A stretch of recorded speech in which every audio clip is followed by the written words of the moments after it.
over the crazy part. And her point was, she goes, "Well, if we don't get somebody different running, we're going to keep getting the same results. This is for our country."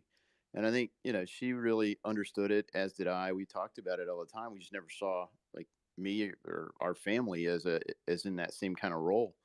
Um, but it's so true, and they're literally using our own government to destroy our country. When Barack Obama said he wanted to fundamentally remake America, probably everybody listening to this tonight knew what he meant. But people thought we were crazy by believing that.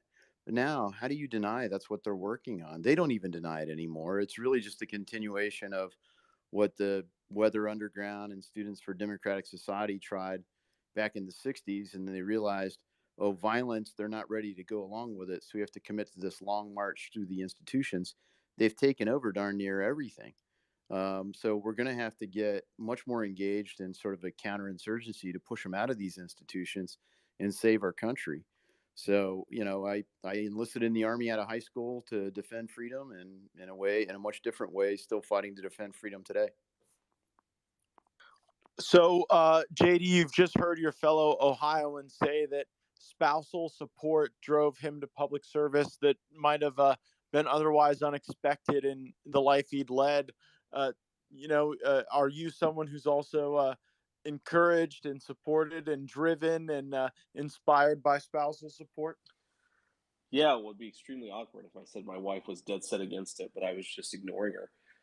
Man. Man, my wife would have me leave politics and start a cooking show tomorrow. Okay, Well, like 100%. If I could get out of politics, my wife would be like, "Let's go hang out at the beach every day." So there's no shame in having an apolitical life. my wife's not a political junkie. Like, she doesn't pay attention to it as closely as I have, but she definitely believes in what I believe, and she believes in me, and has always known that I might want to take the plunge one day and do something in politics. So yeah, she's very supportive. I mean, we've got a 4-year old at home, an 18-month old at home, and she's like 36 weeks pregnant with number three. So she's been an incredible trooper the past 6 months as I've gone off and done this. And I'm actually a little excited. Wait, your wife is pregnant and you're running for the United States Senate Yeah, it's crazy. We're just fighting it in a all off swing at once. state? Yeah, we're just yeah. Oh my gosh, I had no idea, man. That is super impressive. And you're going from a man-to-man defense to a Yeah, zone. yeah, yeah. That's exactly right. So we'll see. Well, one thing Marco Rubio used to always say to me is having kids dramatically increases the investment you have in the future. I don't, I mean, I think that's a hell of a statement about kind of where our country is. Is that something you subscribe to? Yeah, it actually is. I mean, I've made similar comments, and gotten the MSNBC set really mad at me for saying it.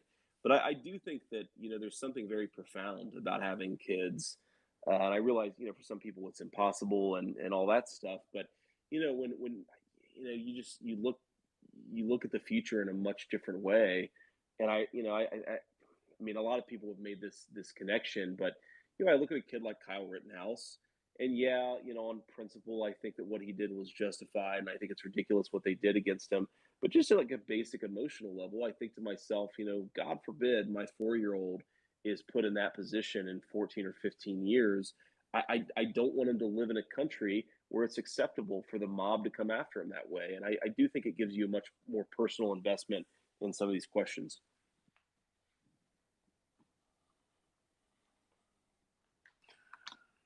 Joe, you agree?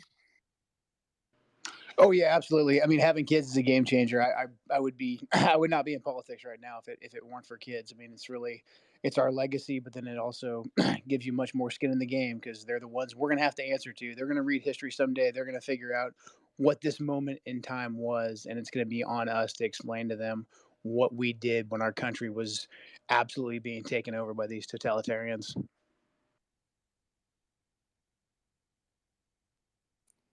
Yeah, I have a question for Sabatini. We've talked about the incompetence of the National Party, but this goes all the way down to the county level.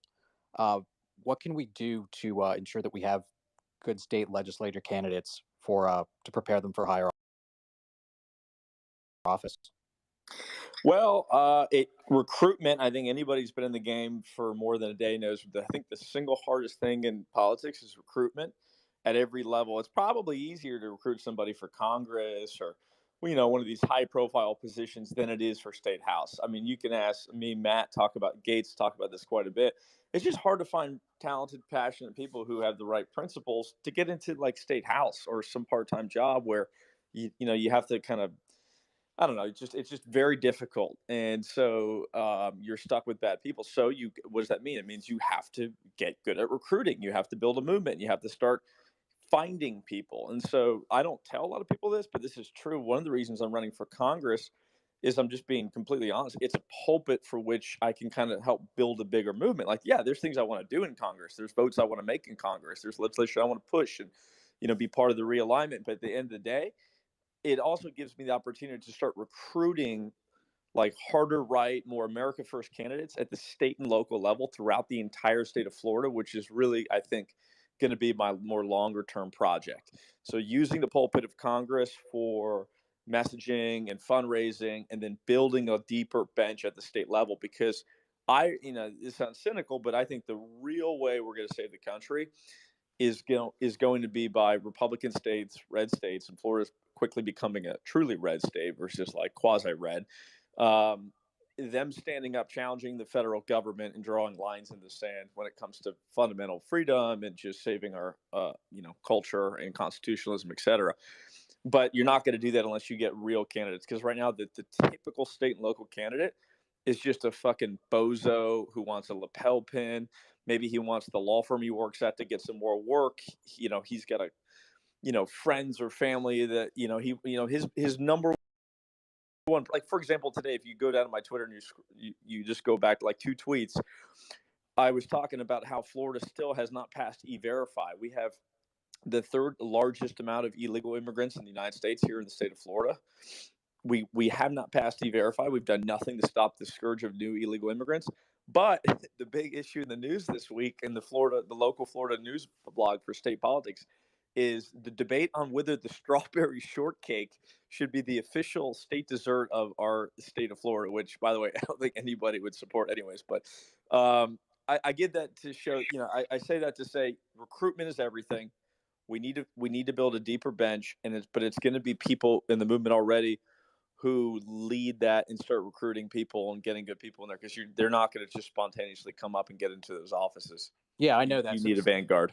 the state party here in Washington, the candidates they recruit, like I've said earlier, they might as well be Democrats. I mean, I have one great candidate that's running for state rep here, but she's not going to get any support from the state party or probably from almost any of the county parties, because she's not going to follow the status quo. So what could we do on a national level to build an infrastructure across all 50 states, not just in one individual state? I think there's an opportunity. I think there's room to build a national operation there, but I think the real key, I think the best thing you can do to get it started is not try to go a mile wide and an inch deep, but find a couple states where you have key leaders, like for example here in Florida, like Matt Gates and myself, where we could literally go over the state, connect everybody, build a fundraising apparatus, and start the primary process of replacing some of these bad candidates and getting good people in there. And it's easier in Florida to take over the state because you have term limits already. So these people are just generally leaving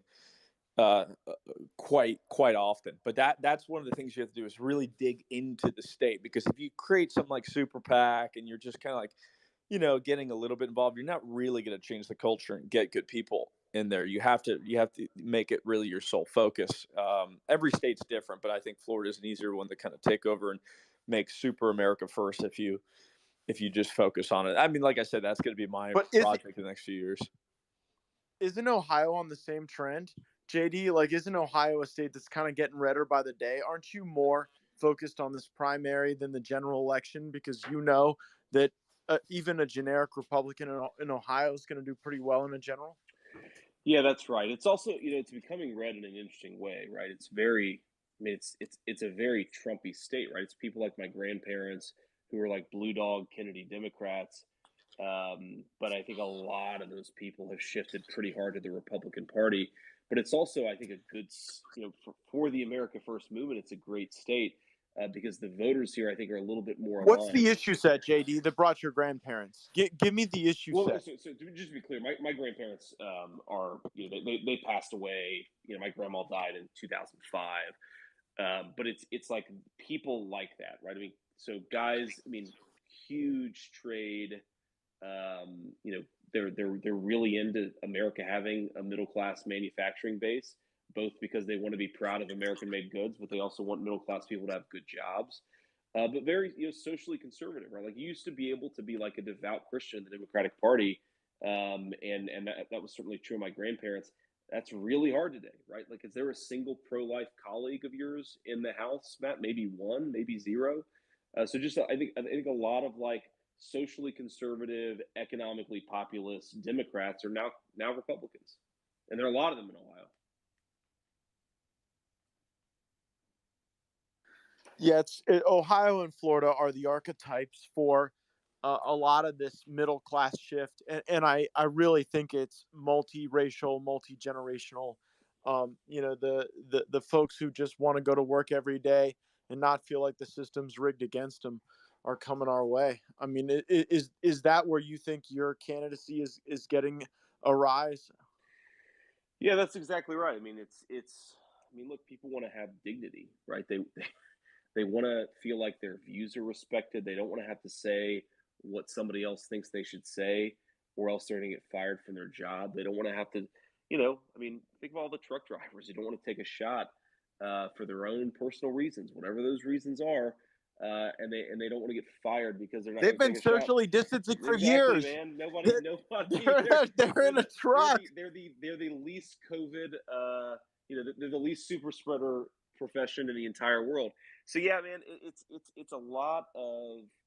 I think just look, man. Like, can you speak your mind in this country anymore? Can you send your kids to schools where they don't get indoctrinated? Can you go to work without having to sit through a ridiculous diversity training in order to keep your job? Just like basic. I want to go to work. I want to play by the rules. I want to earn a good living. I want to come home and be able to provide for my family. Like that. That's it. It's pretty simple stuff. But in this country, we're becoming so radical. The institutions are becoming so radicalized. It's like Joe Kent said. It's totalitarian, right? Like if you have to believe a certain set of things, or at least pretend that you do, to work in a normal job in this country, like that is not the liberty that the founding fathers promised us. So, JD, one of the things that will define a lot of these Republican primaries is how people critique the Democrats on Yeah. Afghanistan.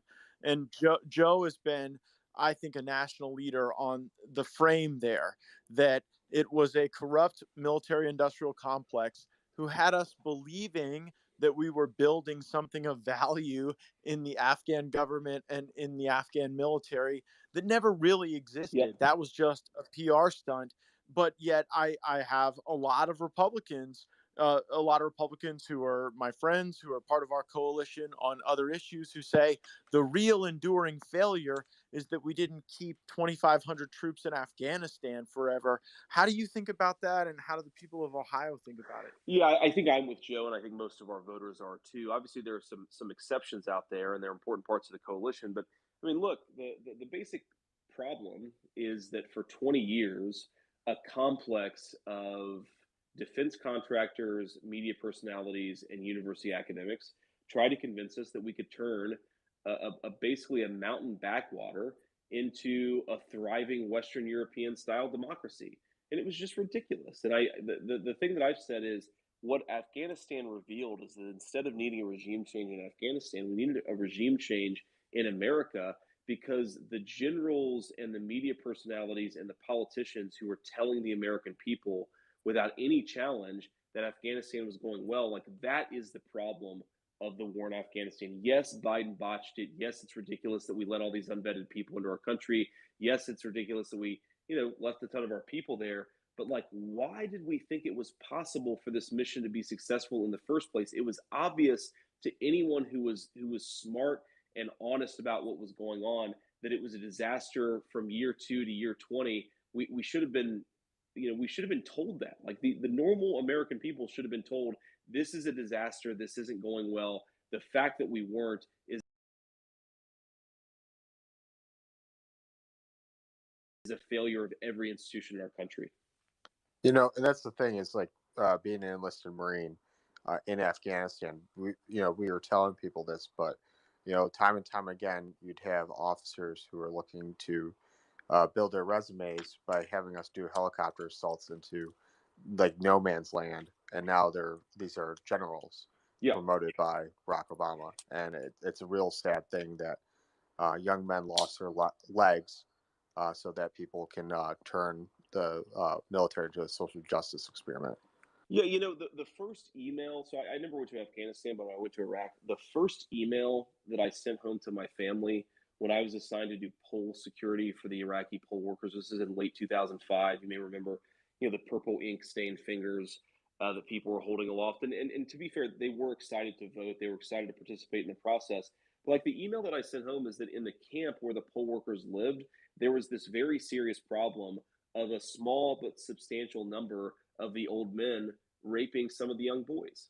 And it was like, this is crazy. Like the fact that this is like accepted and this is clearly a normal part of the way things go. Like maybe this whole, liberal democracy thing is not going to work out super well here. And that was like the thing that I took away. But you could not even, I'm sure somebody will listen in and criticize me for saying it even now.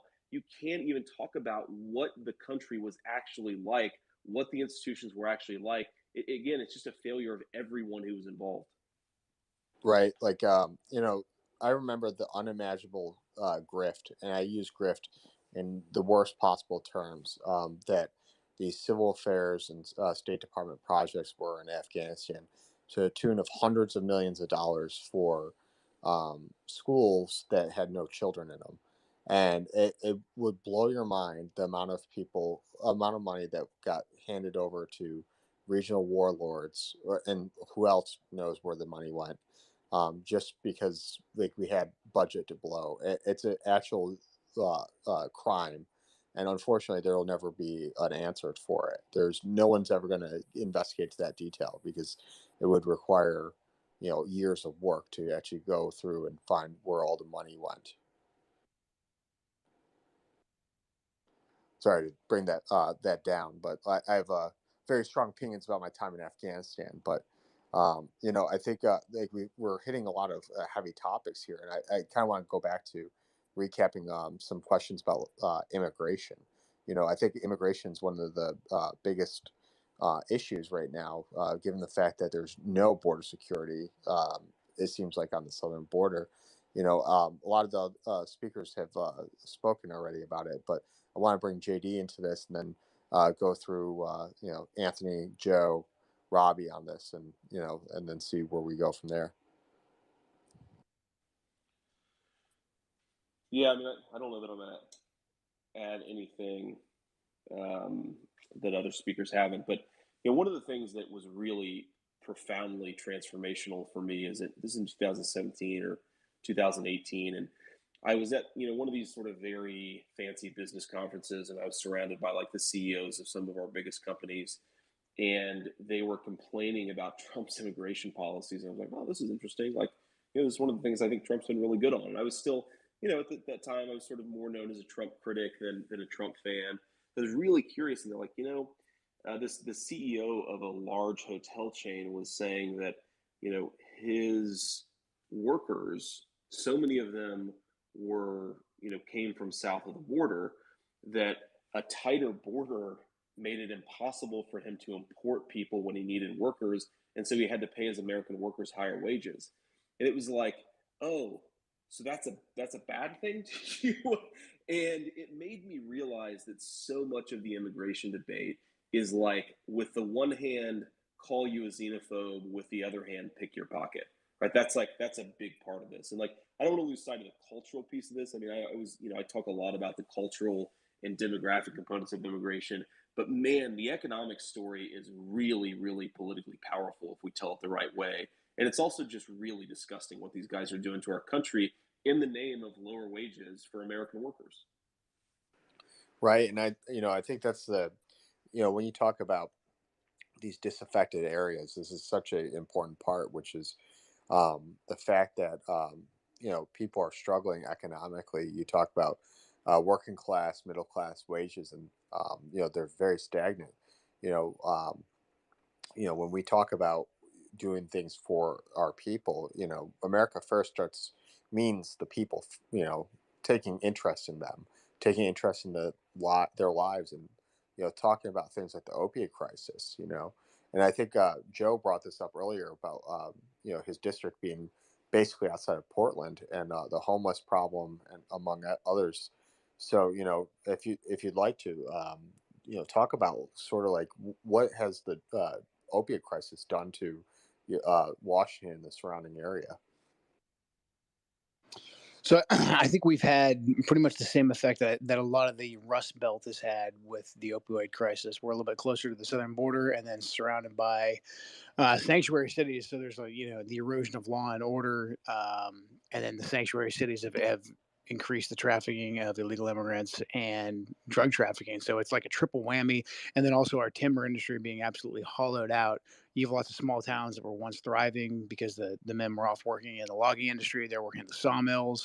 But all that has been absolutely shipped overseas or killed with overregulation in the last 30 years. That combined with the crime, lack of law and order, we have a massive issue with opioid addiction. This is stuff that the Republican Jamie Herrera Butler, who I'm running against, has been horrible on because she's voted for amnesty every time it's been on the docket. She voted to stop construction of the southern border wall, and then she's done nothing about the economy, about bringing back our industries, especially the deregulation aspect of the timber industry. So, I mean, it has had a catastrophic effect. Reading JD's book, I mean, it's very similar out here in the Pacific Northwest. The industries are all that's really different, but it's been the exact same issues here. And so the immigration issue is huge. Obviously, finishing the wall, holding South America, those countries accountable the way President Trump was doing.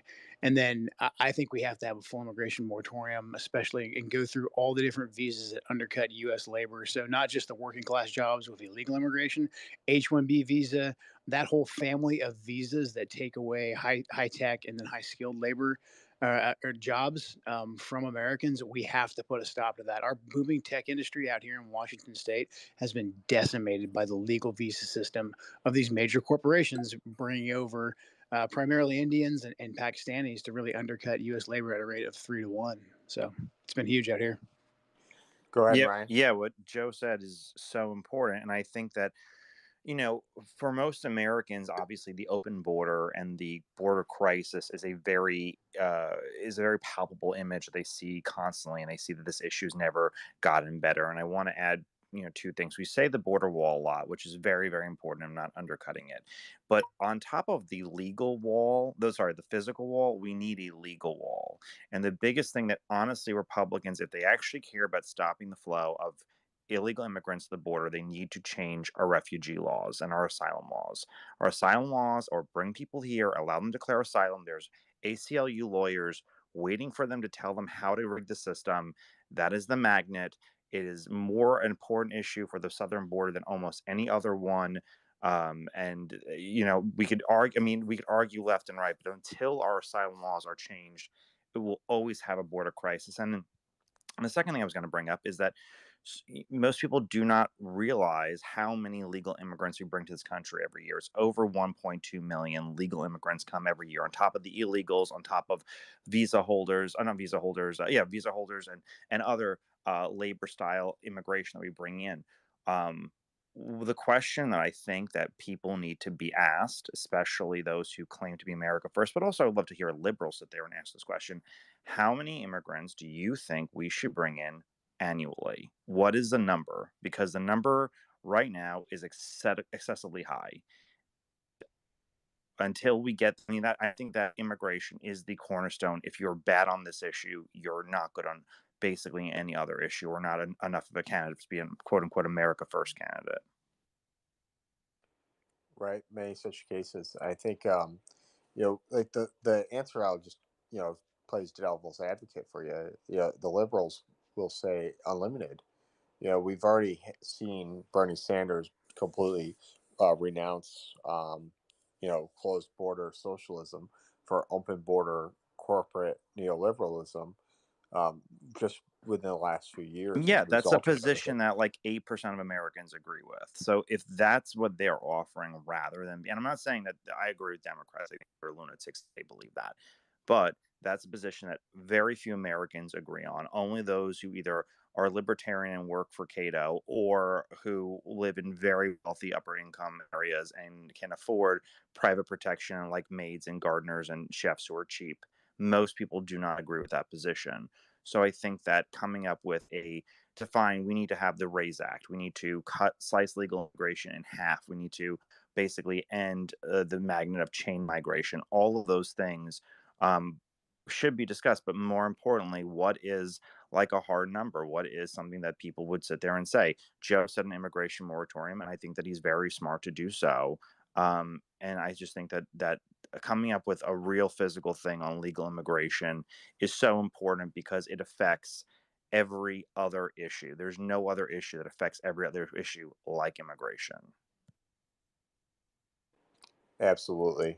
It's funny you said Cato and I said neoliberal, and I got a follow by one of the Cato Institute fellows just when you said that. So there's got to be like some sort of algorithm with how that works. But I want to bring it back to the candidates in the room.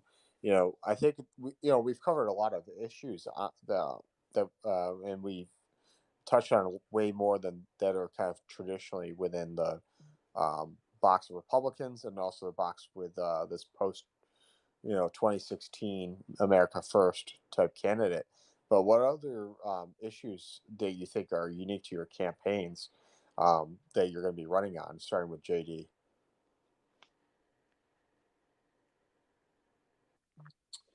Yeah, so I guess I'm not sure which other issues have been covered, and so if I'm repeating, forgive me. But I mean, obviously, I think that what we learned about Mark Zuckerberg's interference in the 2020 election is pretty profound. And I think that most of our voters think something went wrong in 2020. I think they're right to think that, but most of our voters also don't have a super, like there are different theories of the case out there. And I think that, like, are we going to continue to allow multi-billionaires to effectively buy up local boards of elections in battleground states, making it much harder for Republicans to win national elections? That's like something we'll talk about a fair amount and already have talked about a fair amount. Um, like one of the things that I try to discuss a fair amount. I mean, it's consistent with the trade and manufacturing thing, but it's just like a lot of people are very unhappy with how broken a lot of American families are, right? Like, people like I think people are hungry for just an honest conversation about the fact that if you grow up without a father in the home in this country, you're much less likely to be able to have a good life. And part of that is making sure that young men out there have access to a good labor market. And part of that is a little bit more cultural and difficult to sort of totally fix, at least through obvious levers of public policy. But I think people are hungry to talk about it because nobody else is. And like if you say fatherlessness is a problem, the left goes absolutely insane, which probably means you're hovering over the target. I don't know. There's a couple things that I talk about. I mean, I've also been going after the universities pretty hard because like the flip side of the manufacturing crisis is that a lot of people in this particular market, or at least a lot of small businesses, small medium sized manufacturers in Ohio are struggling to find good people. And I always offer this thought experiment, like, well, okay, say you could hire one of two people, a 23-year-old gender studies graduate from Ohio State who has $60,000 in student debt and no useful skills, a sense of entitlement, and probably some other weird ideas, or a 19-year-old kid with some useful skills with $0 in debt. But like our entire economy, our education system doesn't produce that many of the 19-year-old kids who just want to live a good life, who want to work with their hands, who want to like support a family and don't want to have to go and sit through 4 years of classes and acquire a lot of debt in order to do it. So I think all those things are sort of things that I talk about, and so far voters seem to respond to it. Over to you, Joe. What issues have we not talked about that you want to bring forward when you're a member of Congress? We've covered a ton of ground. I think something that's key, especially coming from a place like Washington State, we're a blue state with some red pockets, and I think a lot of the country's that way. I know a lot of you guys here on the spaces tonight are blessed to be from red states, and we're a little jealous. But I think having a way that representatives that are in these red pockets, because I think that there's a lot of the country that's this way, where you have these blue states that, because of the demographics of a major urban hub, they dominate the politics, but they don't necessarily represent the people. I think we need to start coming up with ways, and this is, probably blocking some grant money, or using grant money to reward constitutional sheriffs, using grant money to really hold cities and states accountable that aren't enforcing basic law and order, cutting off COVID funding if we possibly can, that goes to governors who want to play money, who want to play COVID lockdown games with federal money. Having some way to really fight back against this blue wave. This is something that the Democrats do very effectively. They get in unison. They find the strategies to poke holes in Republican agendas, and I think we need to be insurgents in that way, bring an unconventional warfare model and mindset, and in a sense of fighting against a lot of these blue woke policies. But again, I think, to echo, what JD said, I think fighting for American families is absolutely key. I think that federal school choice for states that won't do it is absolutely essential. Enhanced child tax credit deductions to get one parent to stay home with their children, and then bringing back that manufacturing, cutting off the excessive regulation, and having a regrowth of manufacturing and small businesses. I think I almost started hearing the snare drum from Ballad of Green Berets right there, as Joe was speaking. Anthony, Great song. right. So, Anthony, over to you. What issues have we not brought up that you'd bring to the table as a member of Congress? Well, I mean, I'll be honest with you. A lot of the ones that have been talked about they're of such paramount importance that really they should just be brought up again, because there are other nuanced issues that are important. There are interesting things that need to happen.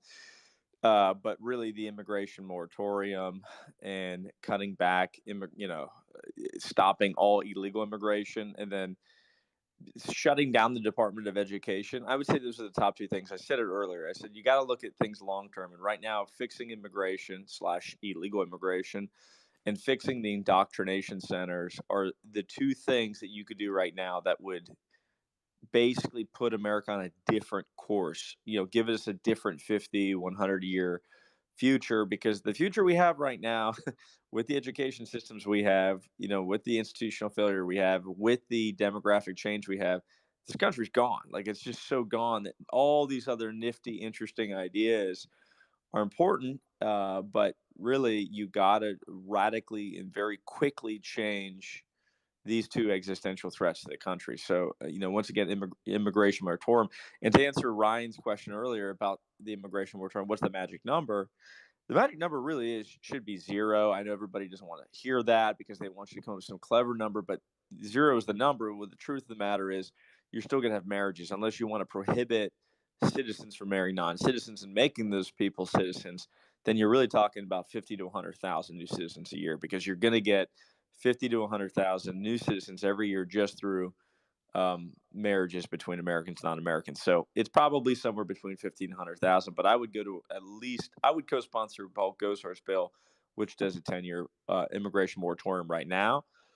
We had the political will from 16 and 18 when we had full power to defund the Department of Education and use state power, use federal power to incentivize the states at the state level to go to voucher school systems. That effort was never made, but we could have done it. We could have used the muscle we had to push the states to try to go to more privatized voucher school education. Because if you did that, I think you're going to see different types of citizens get produced through the system. I think those are just so important that really they're way, way, way out in front of everything else. The other thing I would probably add, if I was trying to be nuanced, is something on this threat against gender and family. I would do some sort of ban or just shut down on this transgender therapy, and just the transgender agenda, because at the end of the day, the whole transgender movement is about destabilizing the family unit, the nuclear family unit. Because if you can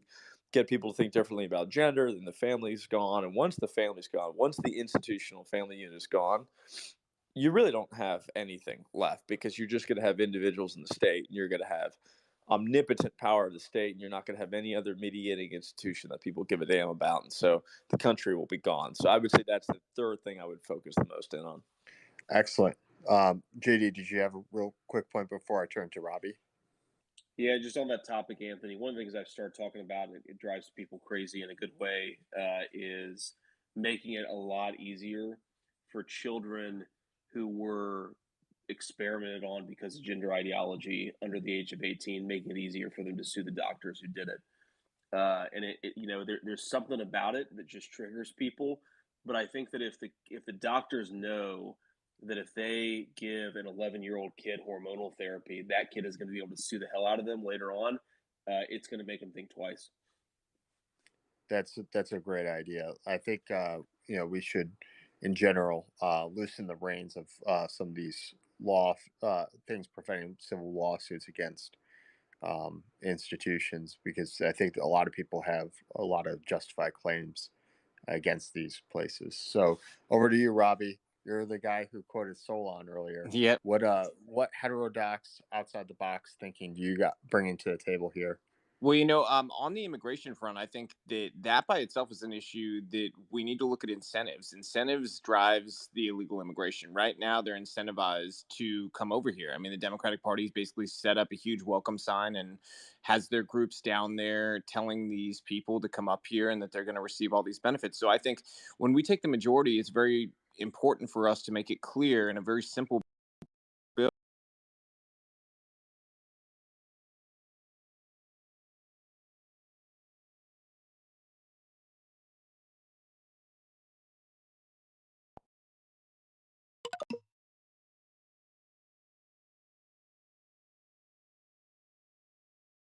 for very pro-patriotic, pro-American value-driven education. Outside of that, medical freedom and killing the administrative state would be my last two, because the administrative state is essentially, the fourth, fifth, sixth, seventh, eighth, ninth, and 10th branch of the government. So I'm a big fan of the plan to move these bureaucracies out of DC. And I think that's something that is going to be a great equalizer when it comes to people having power.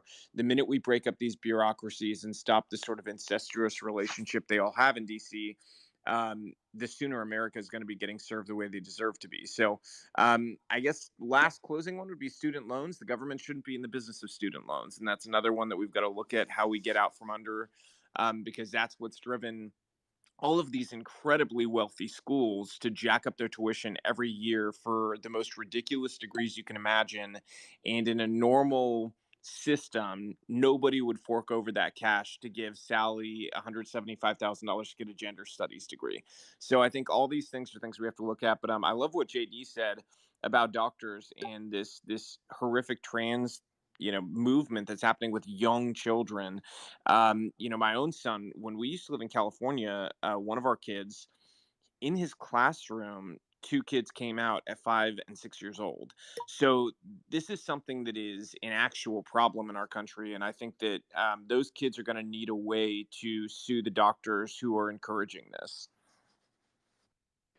Absolutely. So I'll just throw out a wild card answer for all you guys. What we need is an army of Republican Preet Baharas. We need prosecutors at the USDA's office that are willing to run through walls and throw the book at things, and risk career suicide in the process. So, but over to you, Byron.